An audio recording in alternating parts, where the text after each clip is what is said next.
cool. Hey, so we're going to talk about my amps and preamps and main sound makers really. Starting off, got the Pierce BC1 bass preamp. Real old company called Pierce, like they don't exist anymore. They went, I think, I don't know, went bust or something in the 90s. Got a couple of these things. If I ever find any more, I'm going to keep buying them. It's real sweet. Got it set for, got 2 channels of real sweet bass, like overdrive. Everything's set. I have the settings which are the same on either channel. But the overdrives on each channel sound totally different. Like one's really thin and one's like a lot bassier. Like even though they've got the same settings, if we just compare, like this is just channel 1, it's something like real low end. If we turn that one down, turn the other one up, it's like that's with the same settings. So it's like I have a real sweet blend of those two. It's got like a blend in bottom off one and like the gnarliness off the other one, and just it sounds awesome. But it's not an amp on itself; it's just a preamp. So I use that just for my sound, and the output of that goes into orange bass Terra bass amplifier. I bypass the preamp section in this and just go straight into the effects return and use it just for volume really. These things are so loud. Like it's just, out of all the micro amps I've played, it's just the loudest. The ratings are really good. It's 500 watt, there's a 1000 watt version, and this one's like insane.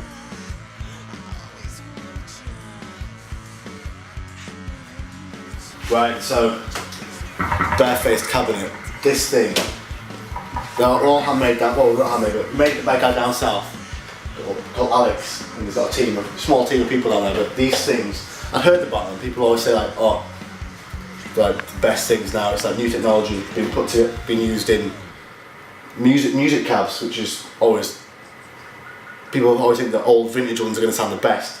So I was part of that team. I was like, nah, whatever, I have my Ampeg 8x10, that's all I ever wanted to use. But just carrying around an 8x10 speaker all the time was just an absolute pain in the arse. I mean, it sounded amazing, don't get me wrong, it was loud, it sounded punchy and fast. So I used to hate 15-inch speakers, and this has got 2 15s. They're not like any other 15s. Like they're not muddy. They're just, you get fat, clear lows. You get the highs, you get the mids. I just love the upper mids, like 1 kilohertz. I crank that frequency on my PSBC1 preamp. Crank it up, get those real sparkly mids, not up to the treble range. Don't have too much treble, but just crank those mids. You need it in the bass band to really slice through the music. Especially Dan's drums, hits them so hard. I need someone just to help me like slice through his drums. With this thing, you can lift it with one hand, like it's crazy. And when I'm playing, it feels like I've got my old Ampeg 8x10 right behind me. It sounds so loud, so big. It's the best cab I've ever used. I'll recommend it to anyone out there. Amazing.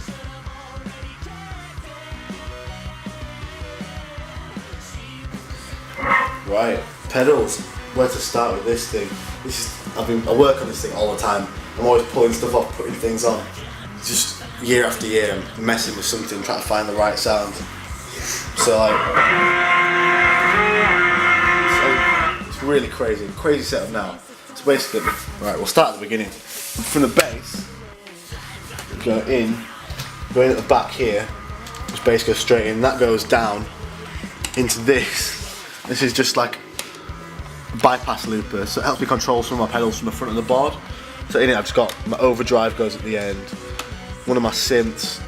This loop's got an octave down, another like synthy thing in there. This one's empty at the moment, but I've got some crazy secrets going for that one. That's going to be wild. It's going to be some crazy magic sounds. And this one, my parallel one, it's just pure sub. I've got this thing called the Meatbox by DOD. You don't find them anymore, right? It took me ages to get one. I've got it hidden away under there. And this thing turns it on, it's just pure subs. You won't hear it coming through. I'm not going to bother playing it now because it won't even come through the camera. You need to be cranked into the PA, have the speakers loud. Like with the barefaced, you can really feel it because that thing has mega lows. You can just crank the lows in it and get it out. But that Meatbox, with my looper, everything runs in parallel, apart from the overdrive, which comes in after everything. So you can just combine all the. It's like a massive blender. You can blend all the effects. So I can be playing with like one synthy sound, like say, I don't know, like one crazy synthy sound, and I can kick the subs in underneath it. So they don't go together. They're just like side by side. So the subs just like really fills it out. It's good because you can combine all my effects. And then so it goes from this, and all these are under it. My overdrive's hidden away under there. That thing's a Darkglass B3K. I used to use two really weird, like unknown bass distortions I got from Japan. I don't even know what they were. It was some crazy brand, and I never had anything I liked more than those. But this thing, I don't even know. It's one pedal. It sounds like I used to have two pedals with my distortion. This thing's better than both of them. This thing's massive. So I've got that in one loop. So it comes out of this. It goes into this Line6 M5. I use it for my pitch shifting basically. I used to have a Digitech whammy, but I don't know, like, used to get breaking on me every now and then and going all weird. So I got this thing. This is the expression pedal for it. Just my pitch shifting really, like my crazy like whammies stuff. And from there it goes back out into this. This is my tremolo pedal. This is crazy harsh tremolo. It's like it's totally wild. Like if I just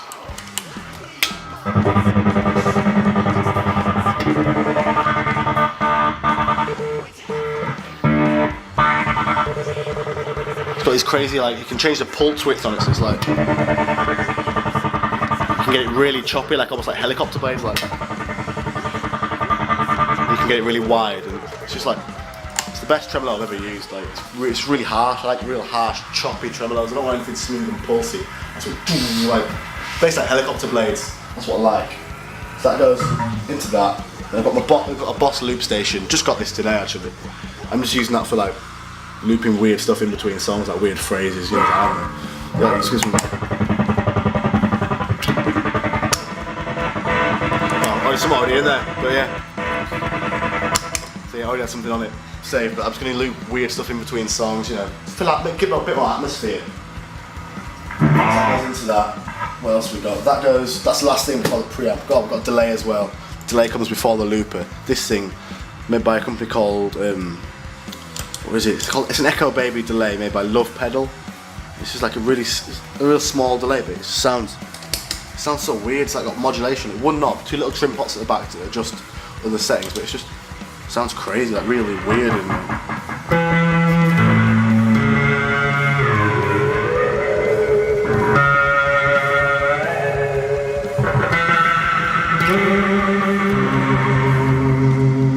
like this thing, I use that for. I normally pitch shift it. I'll pitch shift my bass real high, like I don't know, say 2 octaves up. So it's like, then put the delay on that, and it's always like.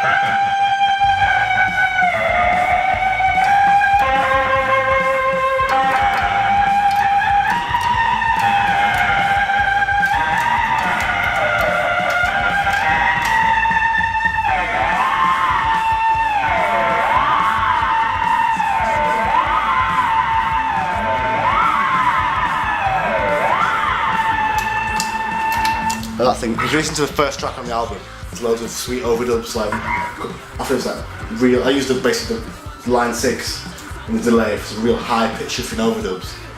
It's just like a sweet little delay because I used to have some other delays. They're all really massive. I don't really use them for anything apart from like a weird little delay. So I might as well get a tiny delay that sounds better. And they've got the Markbass synth up here. That's the main synth. Like you have to edit it on a computer. So it's a bit fiddly. So I've only got one real sound on it. I use sound number 1. That's like the main. Basically that with my overdrive is like one of the main sounds you'll hear in all the Castrovalva songs. It's just like that on its own. It's just gonna sound like this. It's like,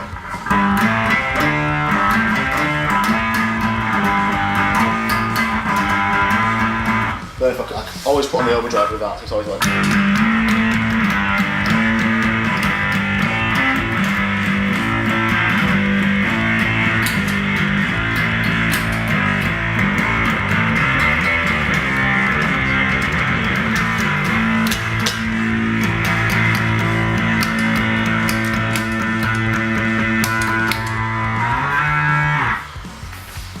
A few controls on there. You can change the volumes of all the loops. You can boost them or you can make them totally silent. This is a foot switch for my preamp in case I want to turn one of the channels off. It's not plugged in at the moment because it's just stopped working. I think it got a bit wet on tour or something because we use basically a lot of water flies around while we're playing, so I think it ended up a bit broken. But I'll get it sorted out. Then at the back, after we go to the preamp, we go at the back. This thing's got tons of outputs on the back of it around here. I only use one at the moment. So you get one output, and I go into, this is my DI box. I use my own because that way I know exactly what sound I'm sending out to the front of house. I like to just have control over everything. I want to sound the way I want to sound all the time. I spent all this time making my bass sound the way I want it to sound. Going to that, it's got cab simulation on it, because with all these like overdrive pedals and loads of like high gain stuff running through, when you get a DI and you get that full range signal before it goes to cab and gets rolled off, it just sounds awful. You get that, the distortions just sound so crunchy and in a really bad, like, it's all that super top end that the DI just lets through, and the cab normally rolls it off. So I've got my cab simulator on the DI, so when I send my signal to the sound man, it's already like acts like it's going through a speaker, even though it's not. It's like, it sounds a lot better, and that gives me more control over the way everything sounds as well. Everything just goes into the cab and bam, easy peasy. If you know what it does.